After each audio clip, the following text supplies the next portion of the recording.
Assalomu alaykum hurmatli obunachilar. Zaqzor Borodkali bugungi obzorimizda 2 sotuv yer uchastkasiga ega bo'lgan uy joy. Binoning umumiy kvadraturasi 200 kvadratni tashkil qiladi. Xonalarning soni 6 ta.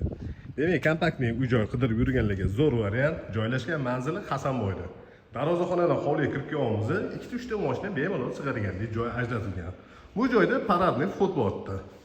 Demak, paradniy vxod orqali kirganimizda chap tarafimizda yotoqxona, to'g'rida sanuzel, o'ng tarafda oshxona va uni oldida zal joylashgan. Kichikroq podol qismi ham bor. Kotelning joylashgan va yana kladovka sifatida foydalansa bo'ladigan joylari ajratilgan. Demak, zalni ko'rinishi, zalni razmeri uzunasiga 6 metr va eniga 4 metrni tashkil qiladi. Bu joyda eshik orqali oshxonaga o'tiladi. Oshxonaning ko'rinishi kuxonning garniturlariga yasatilgan va texnikalar bilan jihozlangan. Lyustralar ilingan, pardalarni ham tayyor holatga keltirib qo'yishgan. Demak, bu joyda hovli tarafdan kirganimizda chap tarafdagi paradniy vxod bor. Birinchi qavatda joylashgan umumiy sanuzel ko'rinishi. Mehmonlar uchun ajratilgan yotoqxona.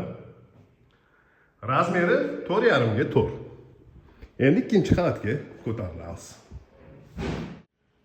Ikkinchi qavatda 4 ta yotoqxona va 2 ta sanuzel bor. 2 ta sanuzeldan bittasi ikkinchi qavat uchun umumiy sanuzel bo'ldi. Mana shu ko'rinishda.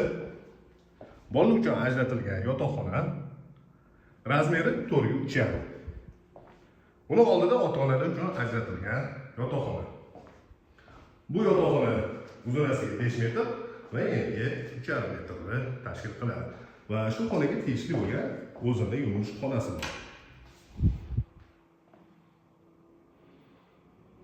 Ikkinchi qavatga ko'tarilganimizda chap tarafimizda 2 ta yotoqxonani ko'rdik. O'ng tarafda yana bitta xona joylashgan. Mana shunaqa ko'rinishda.